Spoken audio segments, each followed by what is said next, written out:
Por mares nunca dantes navegados.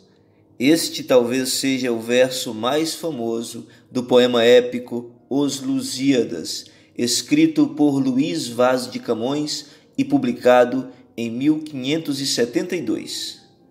Sabe qual a história contada em Os Lusíadas? A de um navegador português que realizou um dos maiores feitos de seu tempo. Qual feito foi esse? Contornar a África, enfrentando o Oceano Atlântico, o Cabo das Tormentas e o Oceano Índico até chegar às Índias. Aposto que você já ouviu o nome desse navegador. Talvez não exatamente como o nome de uma pessoa. Meninos e meninas, eu estou falando de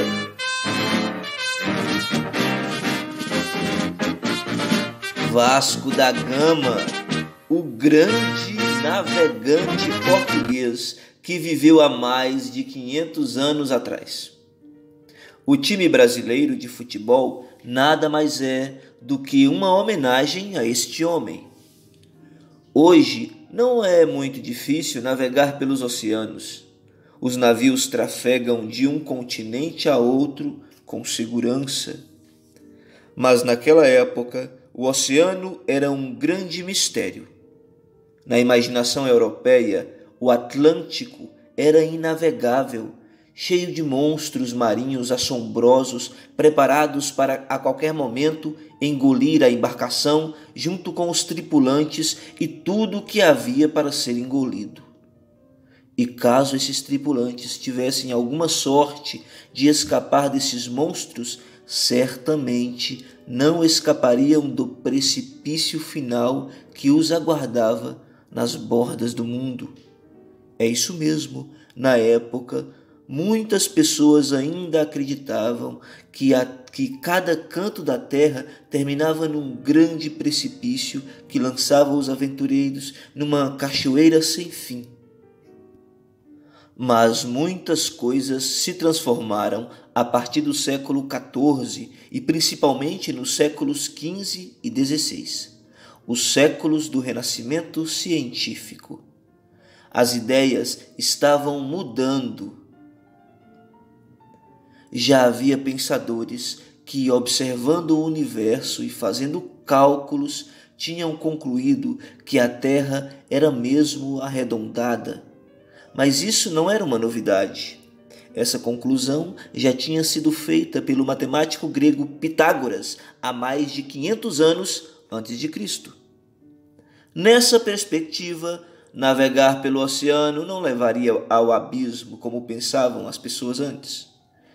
Eles passaram a pensar que, no máximo, o navegante daria a volta ao mundo e chegaria do outro lado, talvez, nas Índias. As Índias, as Índias! Quando os europeus descobriram as Índias, tudo mudou. Porque lá havia as especiarias que se tornaram verdadeiros tesouros cobiçados pelos reinos mais ricos da Europa. As Índias, na época, eram basicamente o que identificamos hoje como o sul da Ásia, em países como a Índia e a Indonésia. As especiarias que lá havia eram produtos de origem vegetal e com muito aroma e muito sabor. Açafrão, cravo, coentro, canela, noz moscada, gengibre, pimenta do reino.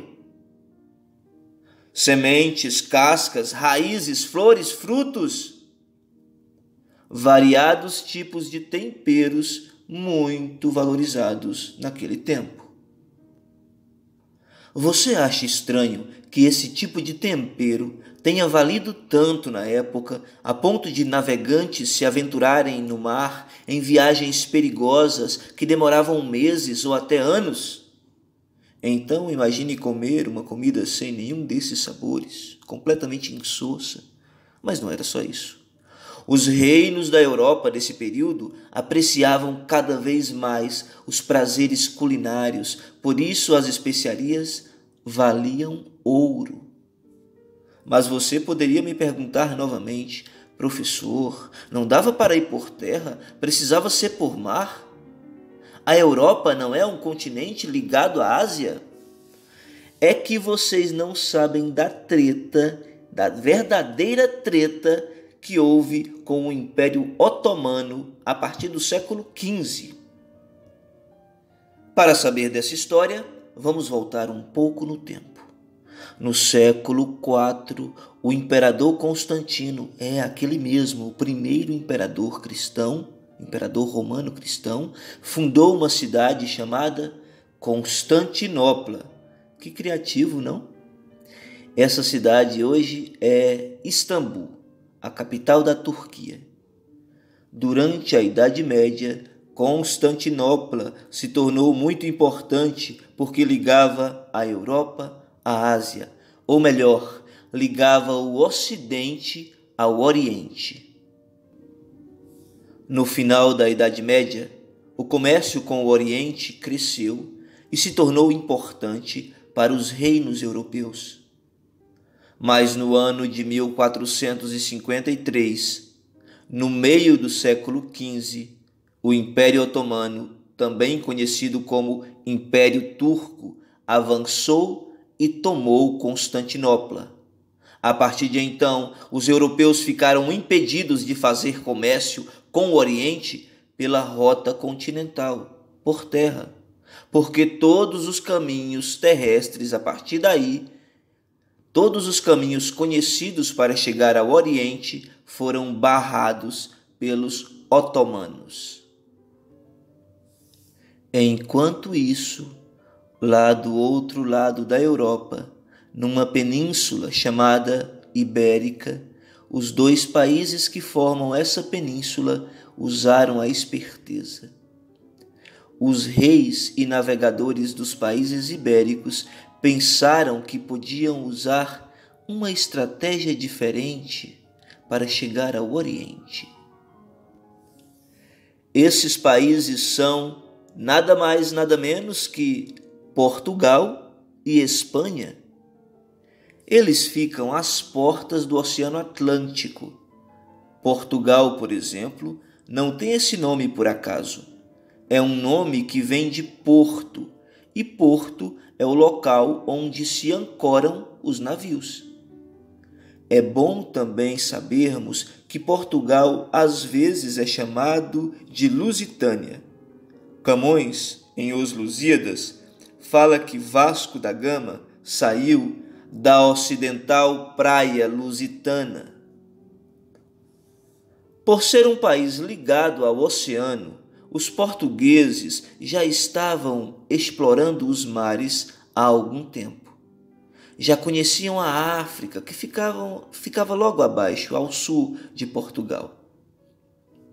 Foi assim que os portugueses ousaram se aventurar pelos mares em busca de um novo caminho para as Índias Orientais.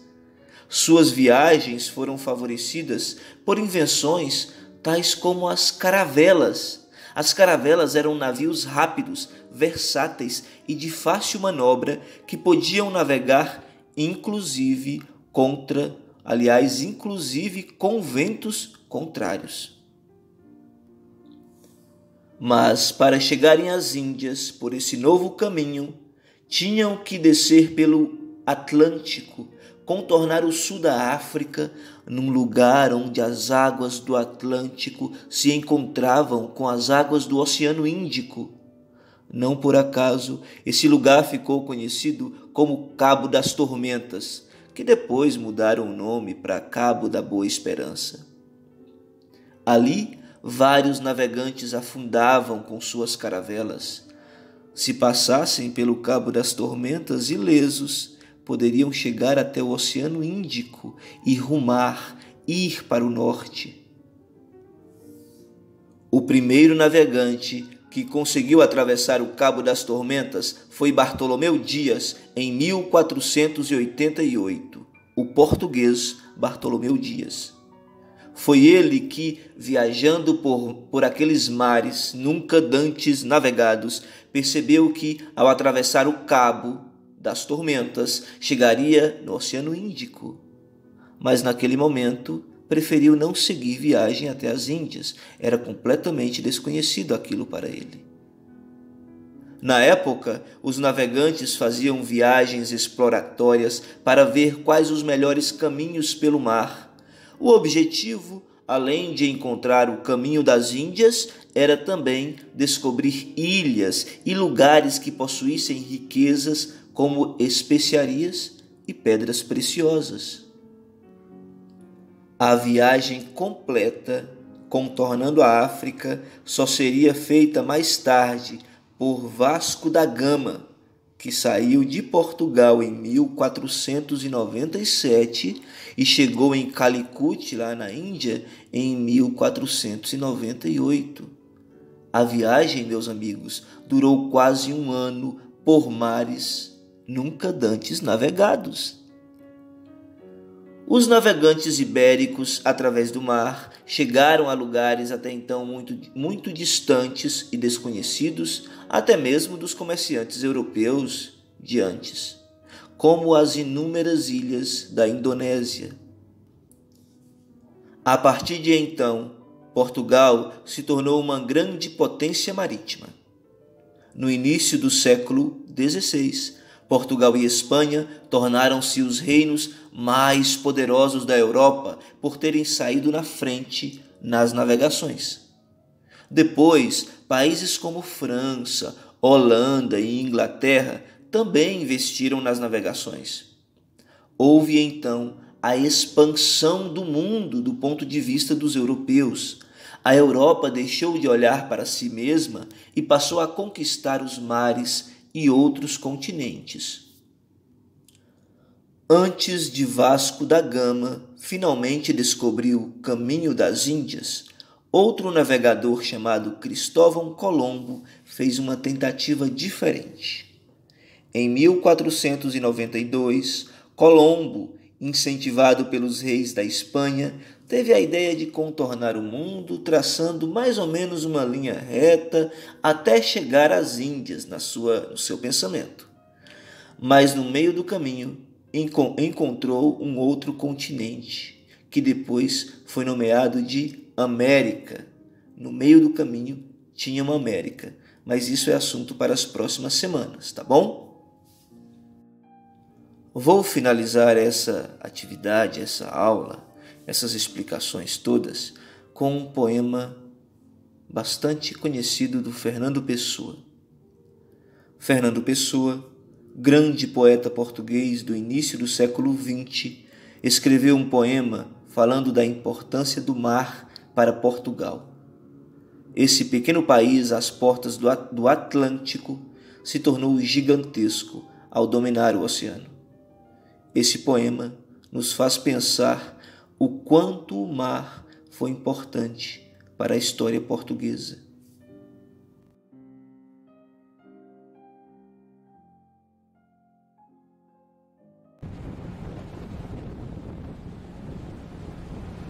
Ó mar salgado, quanto do teu sal são lágrimas de Portugal.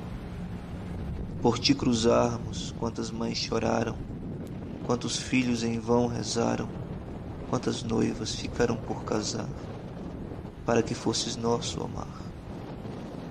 Valeu a pena? Tudo vale a pena se a alma não é pequena. Quem quer passar além do bojador, tem que passar além da dor. Deus ao mar o perigo e o abismo deu, mas nele é que espelhou o céu.